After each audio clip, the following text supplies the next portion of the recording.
کسی بچے کی دودھ پلانے کی ذمہ داری عورت پر ہے، اور اگر وہ روزہ رکھتی ہے تو عورت کا گمان غالب یہی ہے کہ روزہ رکھنے سے دودھ کے کم ہو جانے کا خطرہ ہے، دودھ کم ہو جاتا ہے، اور جب دودھ کم ہو جاتا ہے تو دودھ پینے والا بچہ متبادل ہے نہیں، دودھ کے علاوہ، ماں کے دودھ کے علاوہ متبادل نہیں ہے، تو بچہ بھوکا مرتا ہے۔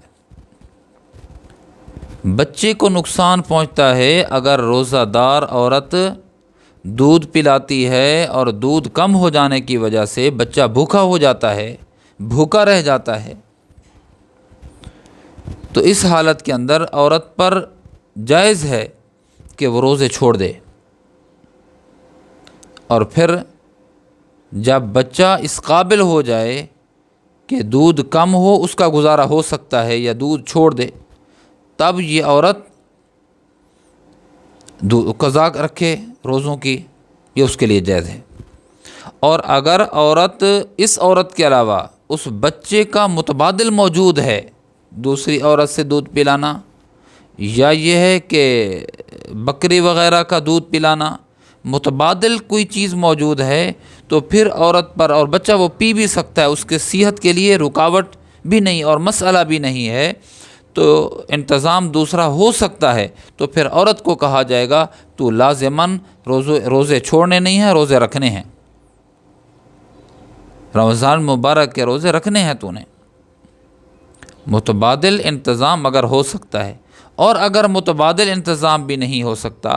اور بچے کے لیے نقصان ہو رہا ہے اور عورت کو یقین ہے پورا، تو پھر عورت کو رخصت ہوگی کہ کچھ دن وہ روزہ چھوڑ دے، بعد میں اس کی قضا کرے۔ ایک مسئلہ۔ دوسرا مسئلہ یہ ہے کہ بعض لوگوں کے ذہنوں میں یہ سوال آتا ہے، اور پچھلے دنوں پوچھا بھی ہے مجھ سے ایک مرد نے، کہ عورت اگر روزہ دار ہے اور بچے کو دودھ پلاتی ہے تو روزے کی صحت پر کوئی اثر تو نہیں پڑتا؟ تو میں نے عرض کیا، حضرات فقہاء نے لکھا ہے کہ دودھ پلانے سے عورت کے روزے کی صحت پر کوئی منفی اثر نہیں پڑتا، اس کا روزہ بدستور باقی ہے۔ دودھ پلانے سے روزہ نہیں ٹوٹتا، کوئی چیز آ رہی ہے، نکل رہی ہے، پیٹ کے اندر نہیں جا رہی، روزے دار کے روزہ باقی ہے، باطل نہیں، باقی ہے روزہ، سمجھے؟ ایک اور مسئلہ بھی یہاں سن لیں کہ دھواں بلا اختیار حلق کے اندر چلا گیا، منہ سے حلق کے اندر چلا گیا، اسی طرح ہوتا ہے کباڑی والے راستے میں گاڑیوں کے دھوئیں، بھوسا جلا رہے ہیں، لکڑی جلی ہوئی ہے، آگ کے تپائی جا رہی ہے،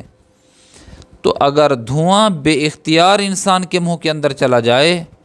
تو روزہ باقی ہے، روزے کی صحت پر کوئی برا اثر نہیں پڑے گا، منفی اثر نہیں پڑے گا، روزہ باقی ہے۔ ہاں، اگر کوئی آدمی اختیار کے ساتھ تلذذ بھی حاصل کرتا ہے، لذت بھی حاصل کرتا ہے، اور اختیار کے ساتھ جا کر وہ دھواں لیتا ہے، تو اس سے روزہ ٹوٹ جائے گا۔ اگربتی کا دھواں لطف لینے کے لیے اس کے قریب جا کر بیٹھتا ہے اور لیتا ہے، تو اس کا روزہ ٹوٹ جائے گا۔ اسی طرح اگر کوئی آدمی سگریٹ کا دھواں استعمال کرتا ہے تو اس کا روزہ ٹوٹ جائے گا،